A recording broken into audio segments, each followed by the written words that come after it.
Welcome, everyone. Thank you so much for being here. Again, we're coming to you live on Facebook with our calm, confident, and courageous presentation. Tonight, we're really blessed. We have a couple of guests with us, which is a little bit of a surprise. However, before we introduce our guests, I'd like to introduce you to our team. Every week, we introduce our team members because that's important. We work together and we do this together, and we want everyone to know who they are. So Kishori Rani, she's in New York. Kishori, maybe you can say a little hello, shout out to everybody, thank them for being here. Hello. Good day. We have Leela from New York also. Leela? Hi, everybody. Thank you. And Anna from New York also. Anna, you want to say something? Hello. Yes.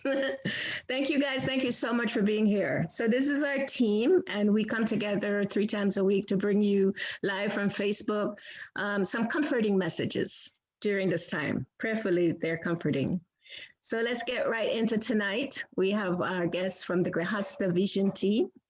And again, I want to also remind you before I start speaking about the Grihastha Vision Team. Inter-IFAST is a branch of IFAST, which was founded by His Holiness Bhakti Tirtha Maharaj. And so we're continuing the legacy of Bhakti Tirtha Maharaj by sharing some of the things that he wanted to do while he was here. And he didn't quite complete that because he left us early. And so here we have people that are doing that. And we're just excited about that. So now we're going to introduce the Grihastha Vision Team to very senior devotee persons. They are very senior in this on their spiritual path, the path of bhakti. And their names are Partha Das and Uttama Devi. And they have been together since they were in high school. So they've been married for 50 years. Just imagine, 50 years of marriage. So these two are just incredible examples, I think, for everyone, whether they're in a spiritual path or not. These are examples of what is possible when two people are able to learn with each other. So there's a couple of things about them. They have 3 children and 6 grandchildren. So that's, that in itself shows another great example of families that stick together and what they can do. But both Partha and Uttama, they were traveling before we got into the crisis we're in right now. They were traveling, doing workshops and facilitating grihasthas all over the world. They're global travelers. And they're teachers in terms of helping couples, people that are together with families, giving them tools and equipping them with just ways of how to stay together and be happy, right? Happy together as families. And so right now they're living in Vancouver, in Saranagati in British Columbia, Saranagati village. Some people know this place. It's a little bit away outside of everything. However, there's a community of spiritual people there, spiritual bhakti yogis. And they've been living there for many, many years. And so they join us tonight. One more thing I want to share about them in case I don't get to share this. They do premarital counseling online. And there's a couple other things I'm sure that we will share with you that they are offering to everyone. So thank you so very much, Partha and Uttama. We are so grateful to have you on our Inter-IFAST Facebook Live tonight. Thank you so much. In your association and also in the association of your group. So thank you for inviting us to be able to share whatever little knowledge we've gleaned from Srila Prabhupada. Okay. We'd like to begin just by, I'll just put this up on the screen here.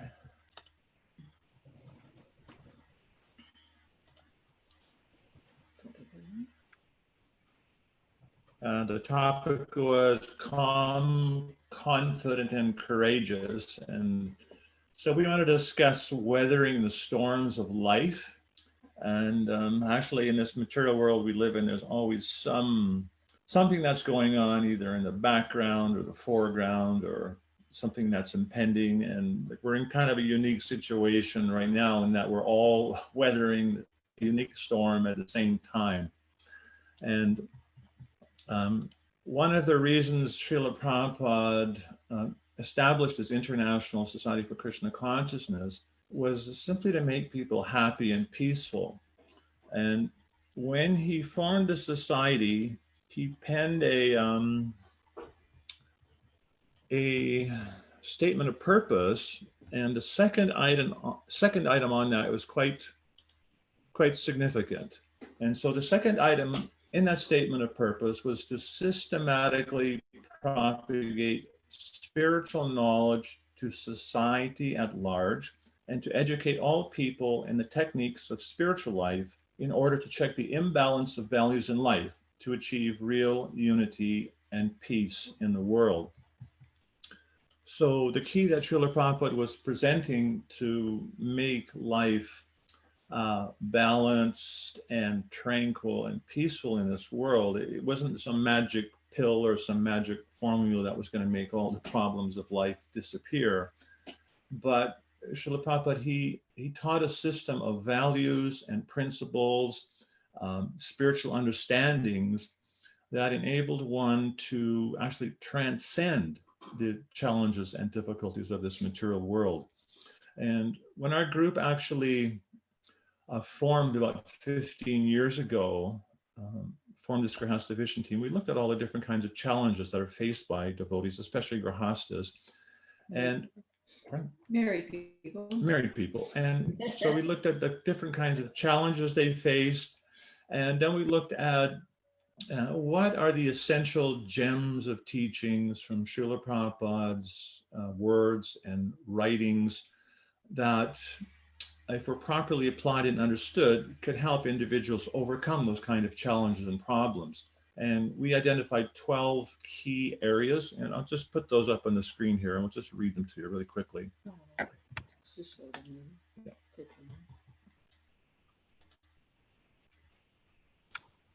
So these 12 principles and values are: one, alignment with Srila Prabhupada, which means alignment with Srila Prabhupada's spiritual teachings, or if you're from another faith, that can also be your own individual spiritual teachings. Principle of spiritual growth and progress, spiritual equality, material difference, positive and realistic vision, mutual respect and appreciation, commitment and dedication, open and honest communications, personal and social responsibility, economic development and prosperity, focus on children's welfare, family love and affection, and a regulated, balanced, and exemplary lifestyle. And Rajalila, she'll post a link for you to our website, and we have a section where there's They're expanded on. Yeah, the principles are expanded on in more detail.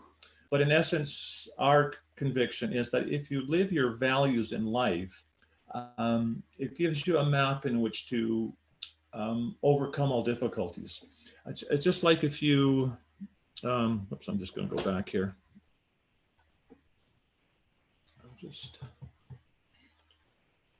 If we were to compare the current storm that we're weathering to being on a ship. So we're all on this ship in this storm. And if you don't know how to sail and you were placed on a boat in the ocean, in a gale, it would probably be pretty frightening and terrifying.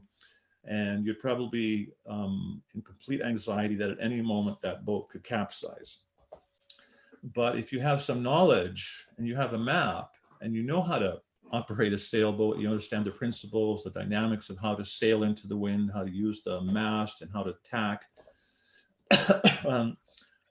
then with that knowledge, even into a very, very severe wind like a gale, an expert sailor, he can actually navigate into the wind and even into a gale. So by that knowledge. So in the same way, if we actually can assimilate spiritual knowledge and spiritual principles and learn to live those within our life, it can actually very much help us to weather these different kinds of storms. So just like now, everyone's in this period of isolation. In some places in the world now, they're under what's called lockdown. Literally, in some places of the world, you cannot go out of your house unless you have a bona fide reason for being there. Some places you have to go online and get a digital permit in case the police stop you. Like literally, you're locked in your house for for a long period of time. Some places here it's like voluntary. So it's like an awkward situation. You can't associate with your friends, your next door neighbors. And especially, I was noticing some headlines in the news that divorce lawyers are expecting a heyday of divorces. And we just heard from an associate of ours in China, who we were actually supposed to be there right now. That got stopped because of the travel bans. And he communicated with us recently and said actually divorce requests in China just went through the roof there because of couples living in this confinement, not used to being together and just under so much tension. So how can that be that we're in close association with the people we actually love the most, our spouses or families, but somehow it creates these incredible frictions and conflicts. So again, this comes back to what Srila Prabhupada is talking about here, that there's an imbalance of values, that we're not seeing things in the proper perspective. So we can see on one hand that we're in this very difficult situation where everyone to some degree or another is isolated. So we can see that as a very negative, constricting thing. Or we can also see that, well, how can we take advantage of the situation? I can maybe take advantage of the situation to practice my spirituality more. Maybe I can read more of my spiritual masters' literatures. Maybe I can chant more and chant more attentively. Maybe I can associate in a more meaningful way with those that I'm close to. And so if we try to live our values rather than be reactive, like people tend to have most of their problems in marriage and personal relationships because we tend to be very reactive. Someone says something that grates my false ego, and then I react. They say something to me in the modes of passion and ignorance, and I react in the mode of passion and ignorance, and the dialogue just tends to go downhill. But we have control over those situations, that we have the choice how to respond to every situation in our life. We have a choice to be proactive, how we're going to react to these different situations in our life, or we can simply be reactive to the situation and just automatically respond according to our lower instincts. So by imbibing healthy principles and values and seeing their importance and understanding that I want to respond to different stimuluses according to my values and not simply my lower animal instincts, we can change the whole dynamic of those relationships. So the kind of a situation that we're in now is a very opportune moment to practice those skills. And sometimes I see when individuals take the spiritual life, they think there's just going to be some magic switch that's going to get turned and everything's going to be very easy. But actually, in reality, when we take the spiritual life, there's a spiritual dynamic that happens, that there's spiritual qualities we're aspiring for. And when we become a little sincere about trying to develop those qualities, situations will arise which will enable us to practice those qualities. And by practicing those qualities, we can actually learn to live them. So you'll find that staying calm is not as easy as it sounds. So if you have, as my husband was saying, the value that you want to treat each other respectfully, then one of your values will be to stay calm in reactive situations. but that takes practice, like he was saying. So everything that takes practice, that's like when you have a fire drill at school, they practice, you go through all the steps. So I think we also need to understand what are the steps that we need to calm ourselves, you know, and then we can gain some more confidence that we can do it. So the first step in staying calm is to realize that you're not calm. You know, to actually notice it, that your heart rate's going up, that your breathing's, you know, accelerating, that your thoughts are, you know, and notice that, oh, that's my heart. I'm breathing shallow. Oh, maybe I'm not calm. What should I do? I should take a time out. And for some people, taking a time out will trigger in another person. You don't care. You don't want to deal with this. So you have to have your strategy. When either one of us gets not calm, gets escalated, we have a strategy. We have what a sign we use. We have one word that's pre-designed that means I'm going to go focus on my values, calm myself. I'm going to breathe regularly, because when you're not calm, you don't breathe regularly. I'm not going to stew about it. I'm going to think about my principles. I'm going to think my spiritual thoughts. I'm going to chant my mantra. I'm going to sing at the top of my lungs, whatever it is that calms you.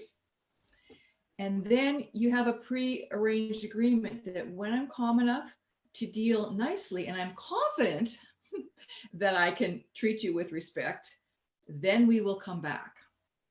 Now, that takes courage, because you have to go.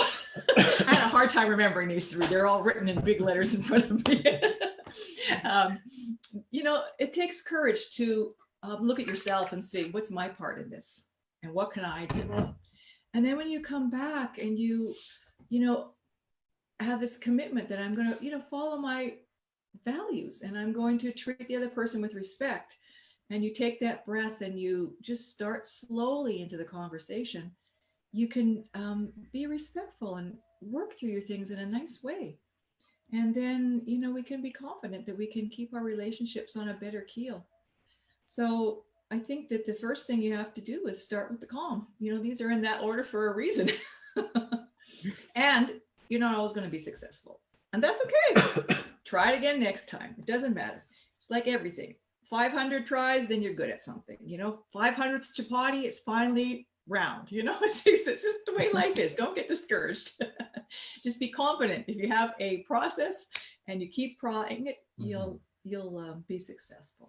And you can have that confidence, especially if you have a process, a spiritual process, if you have a spiritual guide, a spiritual master.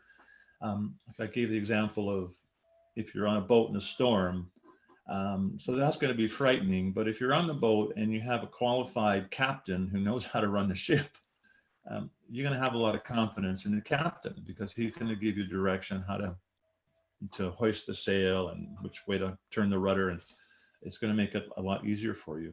So we can all have that confidence if we embrace a spiritual path and embrace those teachings and try to practically apply them.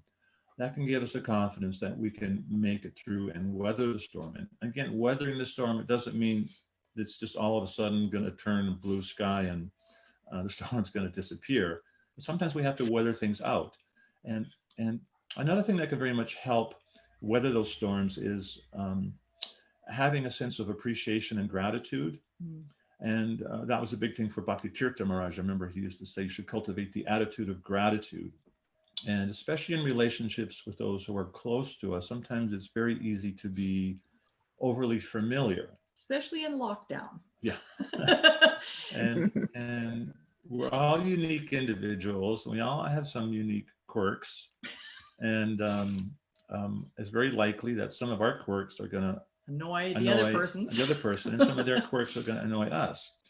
And if we just focus on each other's quirks and negative qualities, you can end up developing a negative bias, which is what happens to a great majority of people in their lives.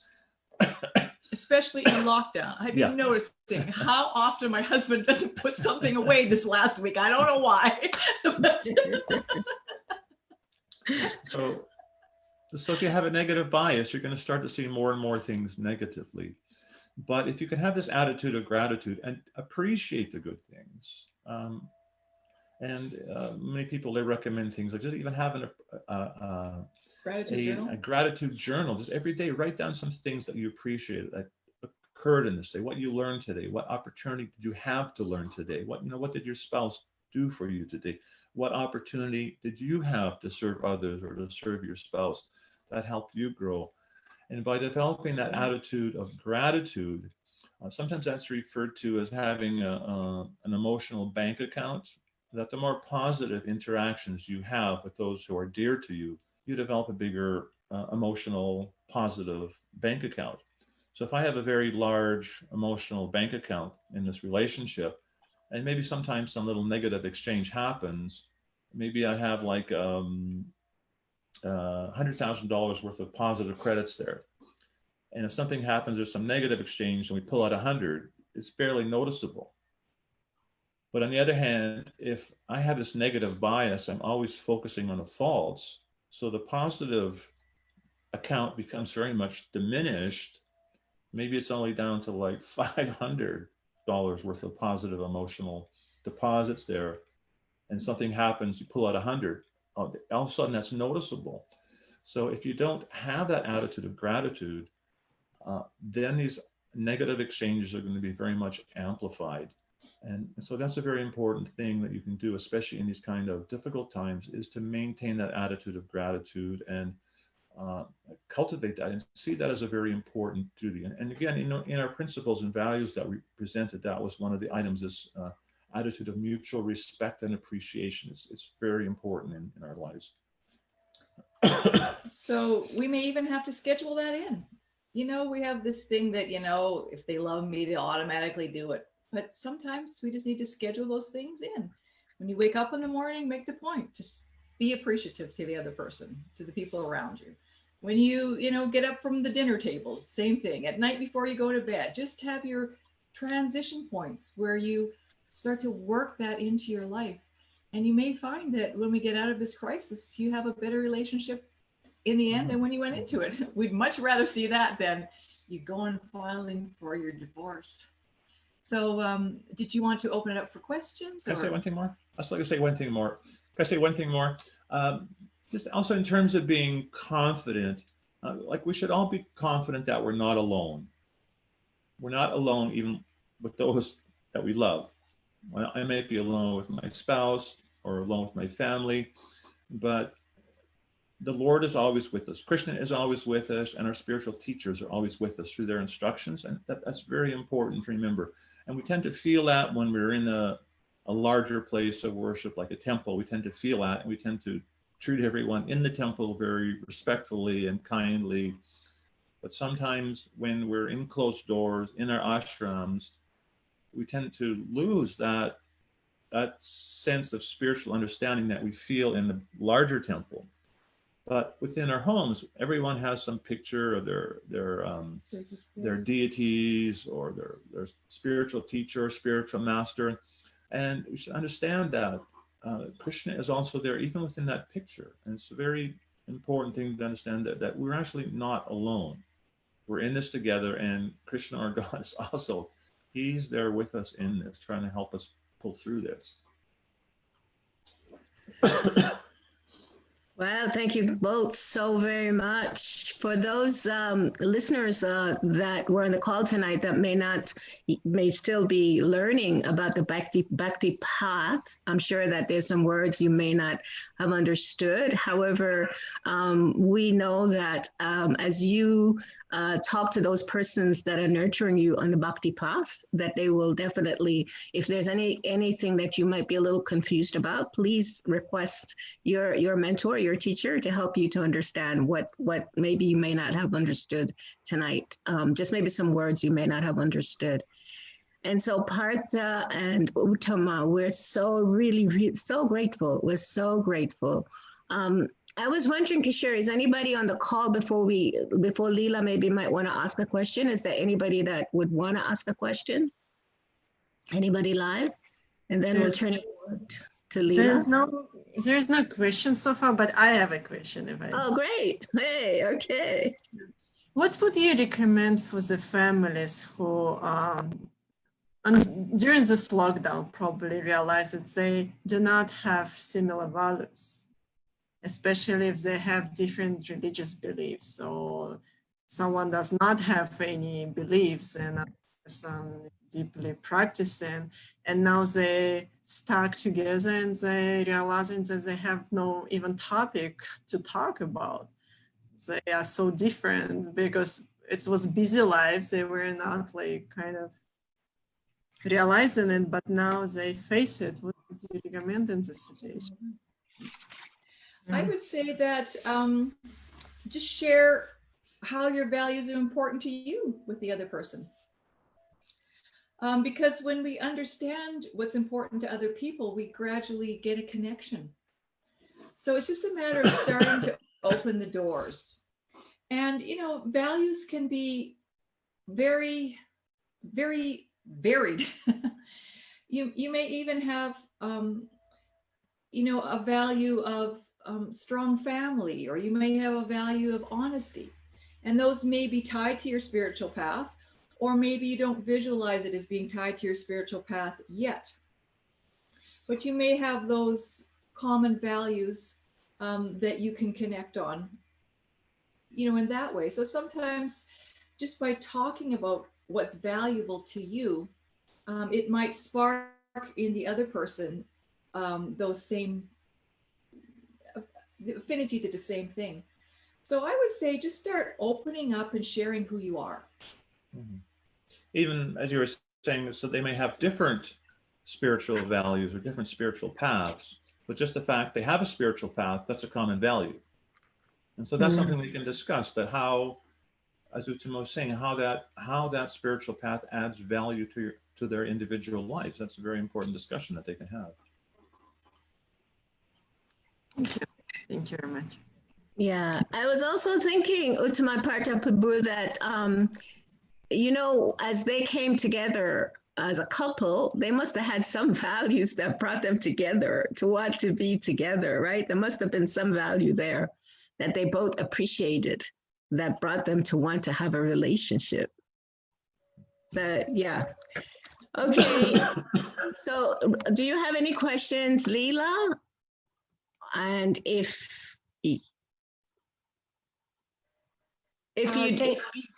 I'm sorry. Okay. No, that's okay. I actually don't have any questions. I'm just left with some inspiration. So thank you both so much. This is really helpful, a very practical reminder of how we can cohabit, not just now, but, you know, always in all of our relationships. One of the things that stood out is this whole thing of everything being based on values. So you said respond according to your values, and this is interesting because first, as individuals, we have to know what our values are, and then we can and also know based on like what Kishori Rani was asking. I think that was a very relevant question.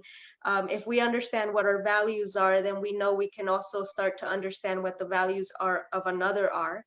And then this can just seems like we can then mitigate conflict a little bit differently because we have that understanding. And this idea of respond according to the values actually just seems so all encompassing, right? Because even in this situation that we're in, how do I respond to that? And then you gave the perfect answer, according to your values. What are my values? What do I have faith in? What do I believe in? And what do I hold dear? So I just found that so incredibly profound and practical at the same time, of knowing what my values are and using that as the guidance. You know, kind of like that map that you talked about, that will help us be practical when we're weathering the storm. So I really appreciated that. Just gave a lot of food for thought, and I'm just grateful. I don't have any questions. I'm just gonna mull that over. So I'm very grateful. Thank you.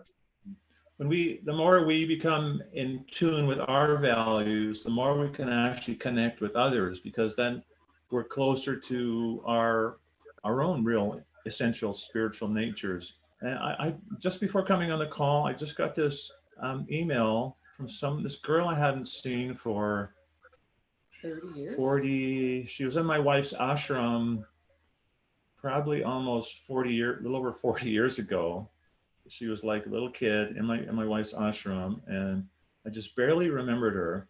But she wrote me this letter, and I hadn't seen her this whole time, and she just was appreciating that.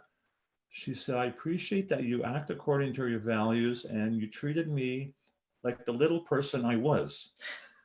She said, and she actually, I didn't realize it, but she said that time in her life, she was going through a very difficult, dark time.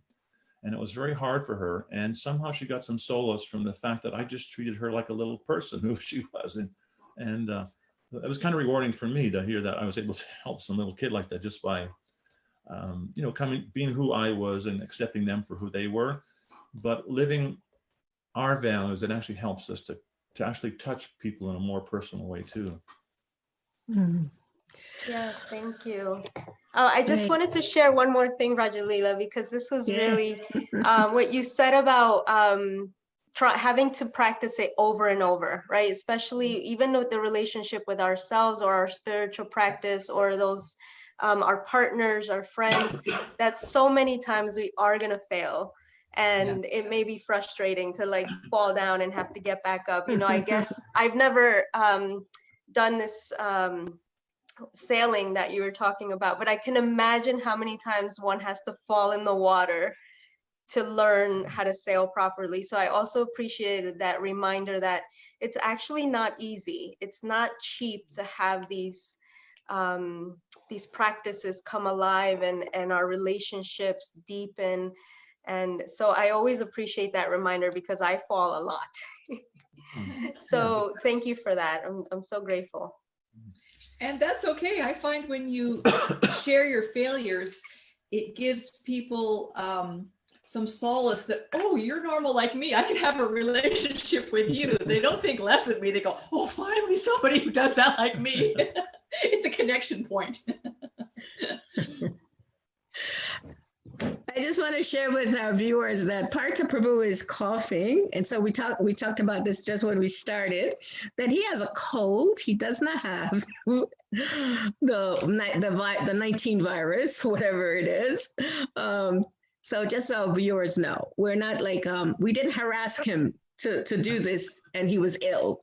he just has a British Columbia cold, a Canada cold. Common in this time because they still have snow on the ground where they are. We thank you so much. Partha and Uttama, they've been a part of the Grihastha Vision Team since the very beginning in 2004. And they're very senior initiated disciples of Srila Prabhupada, who is the founder of the International Society for Krishna Consciousness. And my spiritual master, my spiritual teacher, my spiritual mentor, Bhakti Tirtha Maharaj, is also a disciple of Srila Prabhupada. So we are so grateful that you both were able to take the time out from your schedule to be here with us. And we hope that we can have you back again to share some more tools for how families can live together during this time, since it looks like we're going to be together for a while. Right? Yeah, it does. We're in this together through good times and stormy weather. That's right. We're in this together. So thank you both very, very much. And we will hopefully have you back very soon. As you mentioned, we will put on the, Kishore Rani will actually put this on the links for Vaishnava Family Resources, the 12 Principles for Successful Krishna Conscious Marriage, Interactive Marriage Map, and all the things that Partha and Uttama offer, as well as some of the other Grihastha members. And Ekavir and I, we're both a part of the Grihastha team, and we absolutely love to be in your association. Thank you so very much. Thank you. Feeling is mutual. Yes. Haribo. Yes. Thank you.